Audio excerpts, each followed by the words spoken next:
Hello everyone, Niev here, and I have a new deck. So this is the Lenormand Oracle by Alexander Daniloff.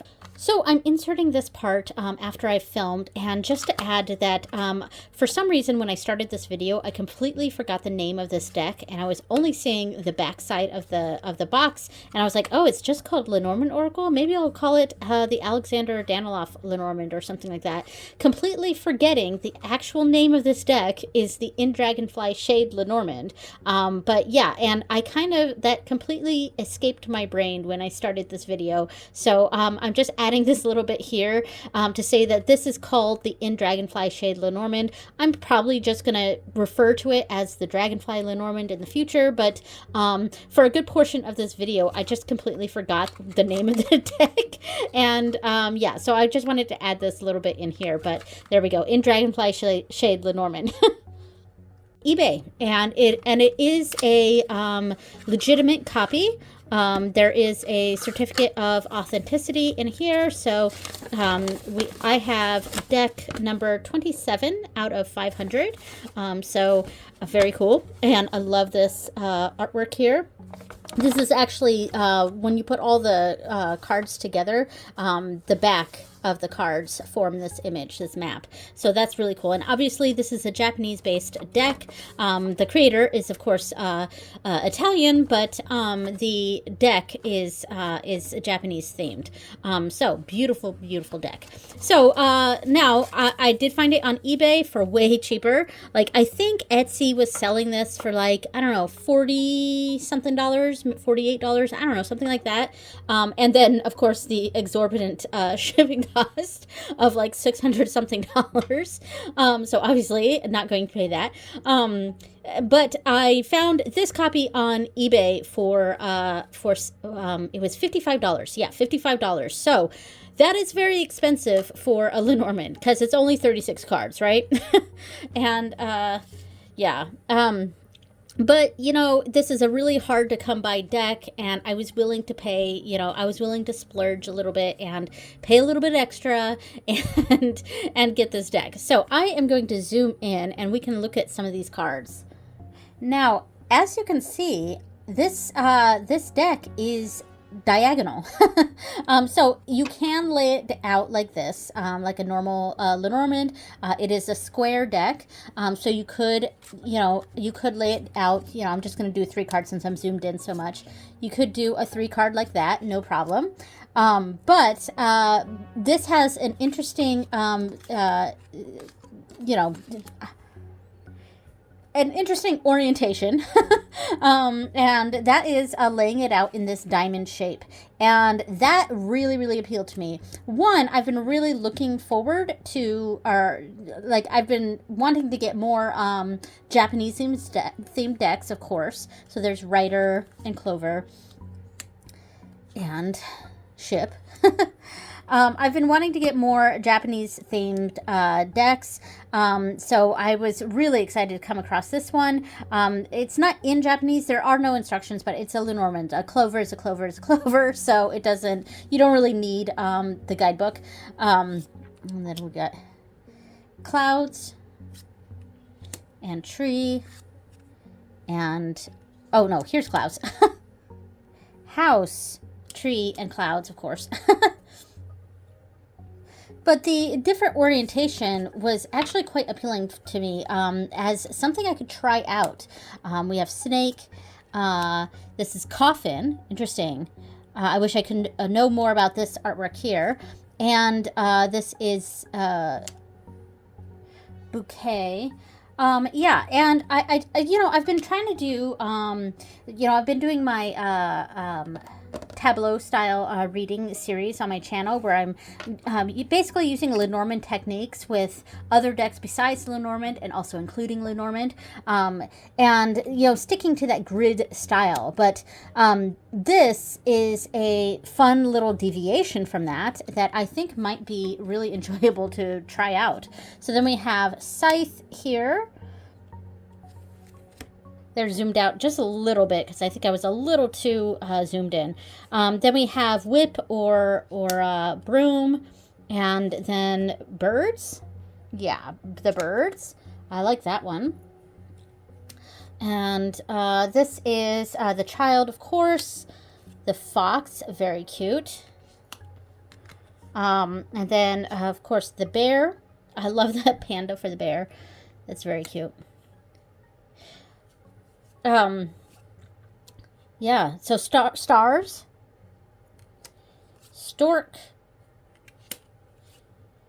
dog, of course. I love this little dog, little pug there. Then we have tower. Love this tower card. Garden. Mountain. Good one. Mount Fuji there. Then we have ways or crossroads. I like that. I like the, it's almost like balancing on those walkways. Then we have mice. Then we have heart. That's a nice heart. Ring. So letter. No, wait. Book. This is book. This is letter. These one, I remember going through this because I have looked through this already a few times, and I kept mixing these ones. Yeah. So then we have man, or a significator of some sort. Woman, or a general significator. Then we have lily, beautiful. Sun. Moon. Key. Fish, beautiful. Anchor. And cross. Very cool cross card there.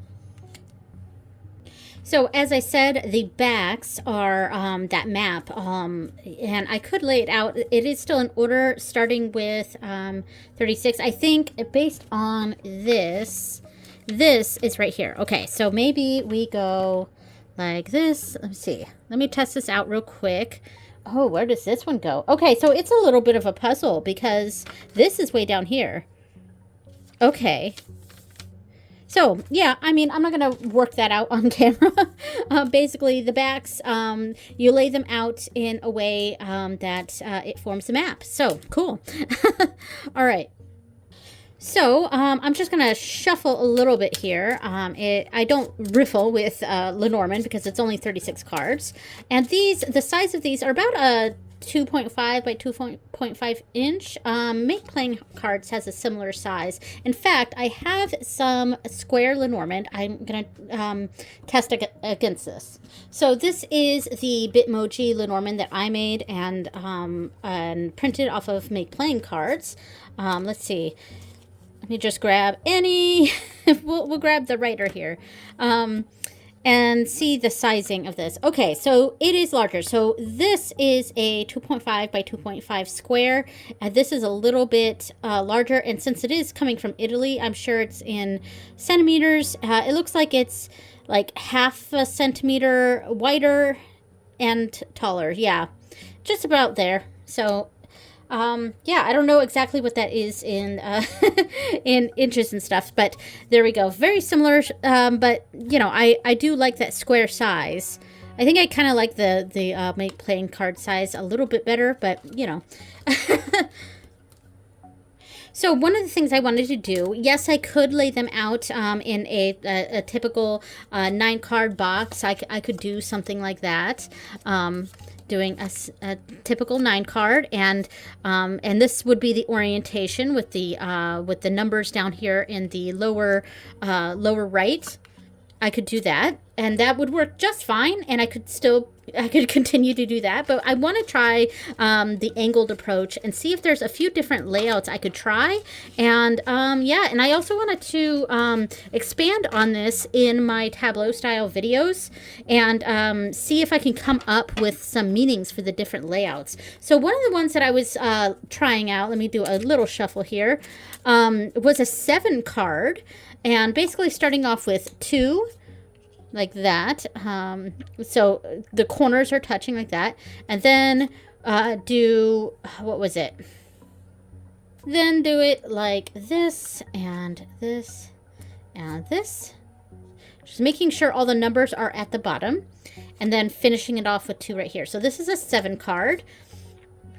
And I tested this out a little bit, and I wanted to see what kind of made sense with something like this. Now, one thing I noticed right off the bat with this sort of layout, and of course I could put, one at the top and one at the bottom, but I kind of like this 7 card where it's just like this. So as you can see, we have a little X right here, which I think is important, and I this would be the answer to the question. This would maybe be some hidden influences. And then we have 2 arrows going like this. So that could mean something, and like if we did a 9 card, we could do a 9 card like this. We would probably start with the top there and finish off with the bottom. We could do a 9 card like that. I am not in frame. There we go. All right. So, I mean, we could do a 9 card like this, and then like it just kind of changes the layout a little bit. I still think this would be the diagonal.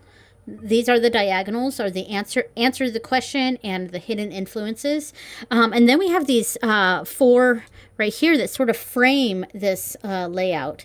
And then we can have the past, the present, and the future sort of vibrate there. Something like that. If we added those 2 cards here. I still think this is kind of an interesting sort of layout like this. The 7 card. And then, like, since these cards aren't actually touching each other, they're more they're less connected as the cards that are fully touching one of the sides. So that is something I could perhaps read into as well. So another possibility is to just do like a V, basically.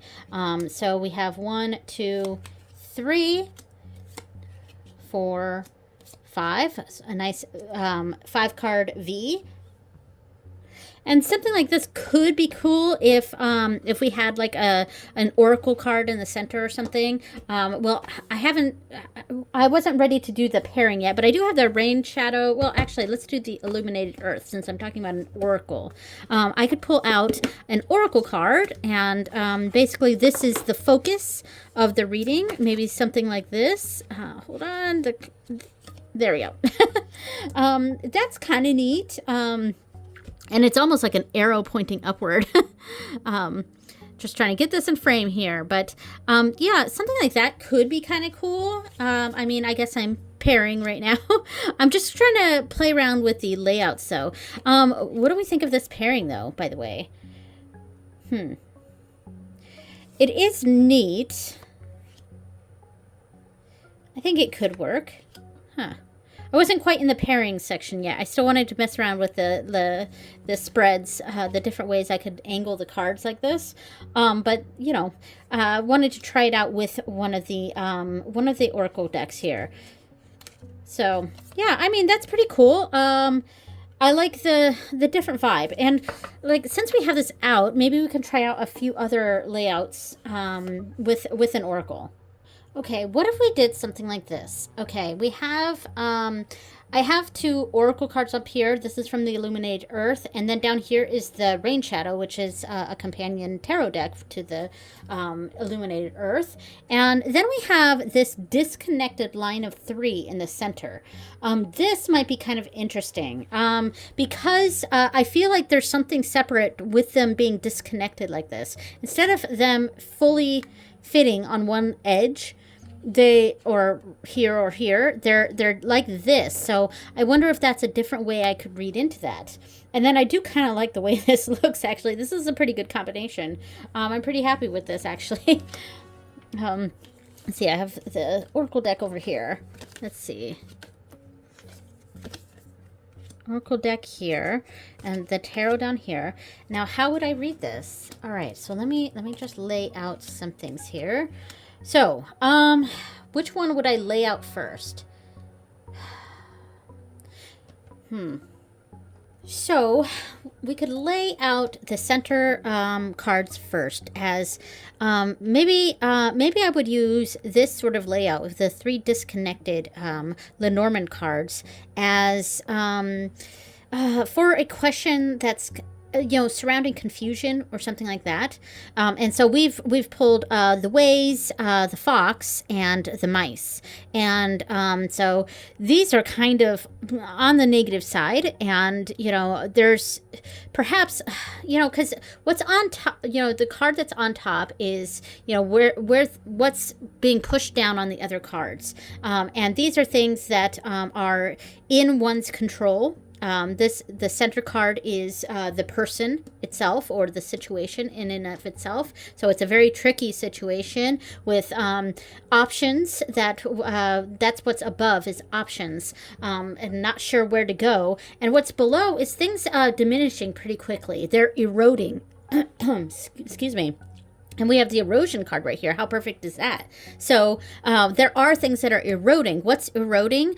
Well, we have the Nine of Wands here. So it could be a complacency. Things have gotten too comfortable. So perhaps we're not on our game right now. And if we're not careful, things may be eroded. And since this is something we have control over because it's underneath us, it is something we can affect. But there's a choice that has to be made. And then on this side, we have the relationship card, and I do like that it's 2 stones, because that indicates that sort of choice element as well. So it's not just a relationship with a person perhaps, but that choices in general, which connects with that ways card. And underneath that we have the Knight of Pentacles, so maybe it is a person, maybe it's and the Knight of Pentacles is one that's maybe too cautious. So I would say if I got this reading for someone, I would say that action needs to be taken, and this sitting around being overly cautious or being too comfortable and things that were good for a while has sort of led to this situation where things are being eroded, and so we have some choices we gotta make. So yeah, actually that turned out pretty good. Now because it's separate like this, it's like how do I, is that an added element?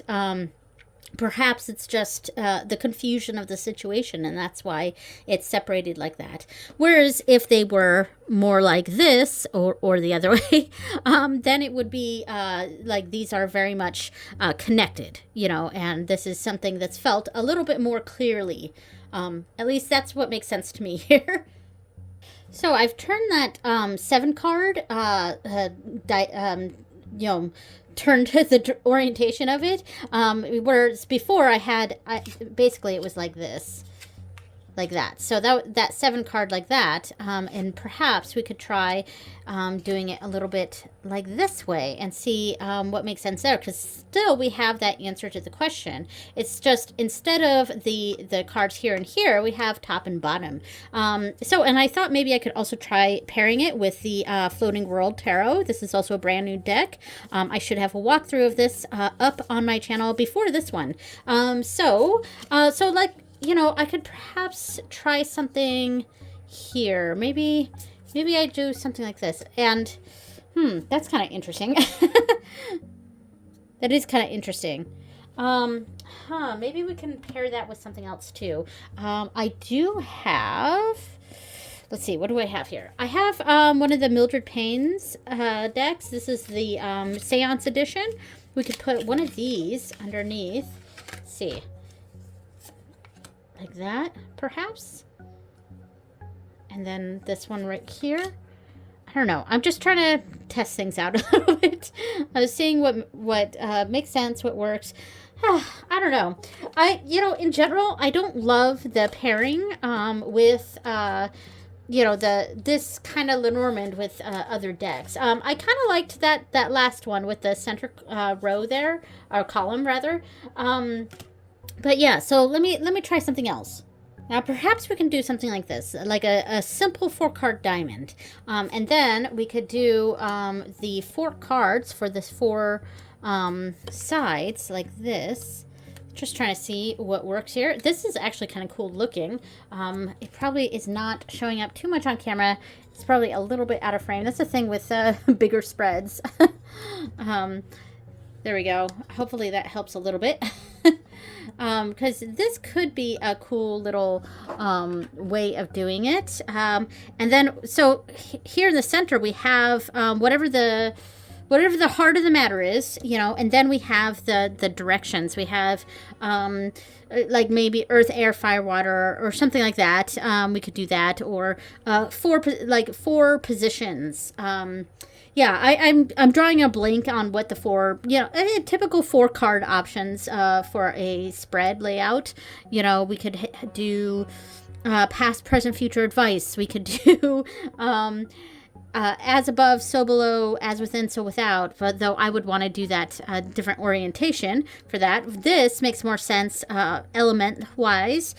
So maybe we can have, let's see, earth and water. So fire and air at the top. Passion, intellect, and then earth and water, or water and earth here at the bottom. Water, emotions, and earth, you know, the mundane, the practical. That's kind of a cool little layout. This could amount to something. And how do we like the way they look together? I think I like with this, I think I liked the rain shadow. It was just a little bit more serious, and I think this kind of art style looks a little better with something a little more serious. Whereas the floating world is very, very cute, but maybe not quite as serious as I feel like the dragonfly Lenormand. Yeah, in fact, was I calling it just Lenormand Oracle? Oh, right. It's called In Dragonfly Shade. One side just says Lenormand Oracle, so that's where my brain was. Even though everything I've written about this, or like in my notebooks and stuff, I've just called it the Dragonfly Lenormand, but it's called the In Dragonfly Shade Lenormand. And I was like, maybe I'll just call it the Daniloff Lenormand, because when I'm just looking at this side, I forget that this is actually the name of the Oracle, or the Lenormand. I'm so bad at reviewing. I'm so bad at this. And I had been calling it the Dragonfly Lenormand for a while, and when I started this video, I just completely forgot about it, and I was like, oh, it's just called Lenormand Oracle? I thought it was called something else. Maybe I'll just call it the Daniloff or Lenormand.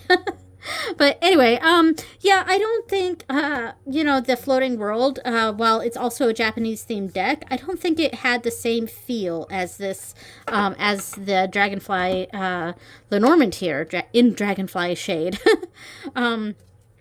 Yeah. So yeah, I think I like the seriousness of the rain shadow and the illuminated, earth. I think it fit the feel of this a little bit better. So I'm also going to try the Tarot Yokai and see how this looks, because this deck is it's a little bit more serious. And I feel like that's the vibe that that the Dragonfly Lenormand has. It's a little bit more serious. And this one, I mean, some of it's really silly because that's kind of the nature of yokai. But I think I kind of like this little layout here. With the 4 cards in the center. This might be a good 4-card deck. I don't often use a 4-card layout with Lenormand, but this little mini diamond, I guess that's what I would call a small diamond. That's what I would call this particular layout with this type of deck, the diamond-shaped deck. A 4-card simple diamond. Yeah, I think it works well with this. And then it does still kind of work with the 2 tarot cards on either side. And I think that energy is working here. And let me switch out some of these cards here. I think this is how I would lay it out too. I would start with the top, then the middle, then the bottom. And then how would I read these? So, like... yeah, because I would read them, because we have, we have an up arrow and a down arrow. And then we have this line and that line. So I think that's kind of the way to read it. Now, how would I orient that? Now, I could read, you know, from... you know, this, like kind of like the Z that I do with a normal 4-card. You know, if I tilted it that way, then it would go do like that. But I think I would start with this card as the first one. This is the focus card, I think. And this is what everything's kind of propping up. And then this is what's weighing down, you know? So, this is the, like, as above, and this is the so below. That makes sense. Huh. And these two cards represent something. These two cards represent something. I'm still trying to figure that out.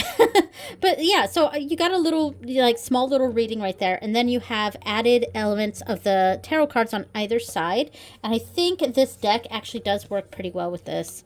Yeah. Like I was saying, I feel like there's something a bit more serious about the Dragonfly Lenormand here. Now, I do also have another Japanese Lenormand deck. Maybe I can pair that and see how that goes. So here is my Zenseki Lenormand. Oh, and I bet I can make a bag that's pretty similar to this for the Dragonfly Lenormand here. Oh, God, all the L's in there was hard to say. So this deck obviously is shaped differently. But let's see if I can do something with this. Okay, so I've laid out the Zenseki in just a cross, and I was thinking about maybe using it like houses, and then we can put the Dragonfly Lenormand over top, like this, as the reading. Sorry about the dog, by the way. She's barking outside. So now we have a house system here, and I kind of like the way this is turning out. And I can see the number of the house below it, so it still works out. And we have that connection now because the cards underneath are now connected. Now this makes this angled approach here kind of makes a little bit more sense, you know, and. Yeah, and so now I can have a different way of reading the cards. This is actually a pretty good layout, something like this. You know, and I could just stick with the three cards here, a nice 3-card reading with basically Lenormand underneath for the house, and then the angled Dragonfly Lenormand on top as the actual reading. So we have, let's see, what do we have? We have anchor, book, and woman. And the anchor is in the house of stork. So a growing stability. Then we have book in the house of letter, I think. No, ring. Book in the house of ring. Okay, so anchored stability, or anchored, a continued, anchored, the stork is like a positive progression. It's progression going in a positive direction, and then we have that that's the house. So something is securely anchored here, and then we have book in the house of ring. So this is so ring is about commitments and things being bound together, and that could be contracts and stuff, or it could be a book deal, something like that. So we have perhaps that sort of energy here. And then we have woman in the house of mice. So whatever this is, it's kind of eating away at the woman here, at the significator.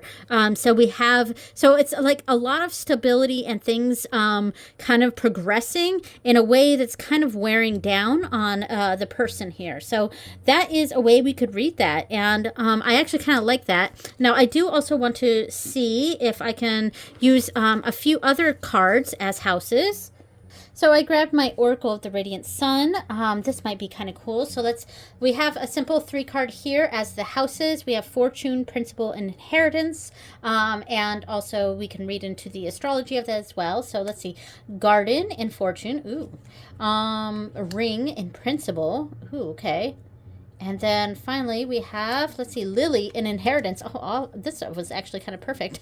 And I do quite like the colors together too. I'm not quite centered. There we go. Yeah, so this actually worked out pretty nicely, I think. Let's see. So that worked. Let's try a different, let's move this up here. Let's do a different set. So we've got Patience, Discovery, and Drama. And these are the houses, of course. And then let's see, the moon in Patience. we could also think of the moon, and Jupiter in Virgo. And then we have, let's see, letter in discovery. Ooh, okay. And then we have the sun in drama. Ooh, okay. Okay, I'm actually loving the way this is turning out. Yeah. And I think I kind of like this. I like, because, you know, before I started this video, I was like, oh, there's no way I'm going to be able to do houses with this. But it's kind of working out. Let me try also. I have the Mildred Payne. Well, let's pull that out. Just, again, doing the same thing. I'm just trying to see. Of course, the cards underneath, you're not seeing a lot of the artwork of it. So it's mostly focusing on the words or cards you're actually getting. So let's see, stick, heart, and hat. Okay. And then let's lay something down on top. All right, we have mountain. Ooh, a stick in the mud. Oh, like this. Ooh, I kind of like this. Let's bring this down a little bit. Ooh, this is kind of cool. Heart. We have clover in the house of heart. And then we have child in the house of hat. Okay. Who? Okay. This is kind of cool too. Huh. We could even layer even more. I'm getting really wacky here. And maybe we have like another layer. Ooh, this could be cool. I'm playing now. I am just playing. Okay. And then finally, this one. So as far as, you know, the different angled layouts go and how I might read them, I think that's something I'm still going to be messing around with. And that'll probably be in one of my tableau style videos, kind of going over differently shaped cards and how we might break the grid perhaps, or change the grid rather. But yeah, this is kind of cool too. We have like a really layered approach here. It's just a simple 3 card. But we have mountain in the house of stick on top of control. So like maybe these are spread positions. We got control, resourcefulness, and negotiation. Control, we have house of stick. We have mountain in the house of stick. Like really stuck in the mud here. Like there's you know, a kind of either there's too much control and you can't progress forward, or there's not, like, or you just have no control because you're so stuck. There's no control of this situation. And those kind of mean a similar thing there. And then for resourcefulness, we have a heart. So you are quite, whatever the situation is, you're quite resourceful. And then negotiation with child, hat, you know, perhaps playing naive. And then, you know, and then you got to read the actual Lenormand of, on top. So, mountain, clover, and child. Once you get over that hurdle, there is luck to be found that is novel and neat and interesting. So that's the reading, and then you break it down with the different layered houses. That's kind of cool. I quite like the way this turned out. So that was fun. All right, so I don't think there's much else I want to share with this deck. Yeah, I think this was a fun little play, and of course you don't have to keep in the angled position like this. You can turn them so that it's just a regular square, and then you're back at the regular grid for Lenormand. Yeah, ooh, this is kind of cool. Like that. That's kind of neat. But I don't like to keep Lenormand by itself. But yeah, anyway, so that was a lot of fun. Okay, well, that was the In Dragonfly Shade Lenormand, not just the regular Lenormand Oracle, but the In Dragonfly Shade Lenormand. Thank you so much for watching, everyone, and I will see you next time. Bye!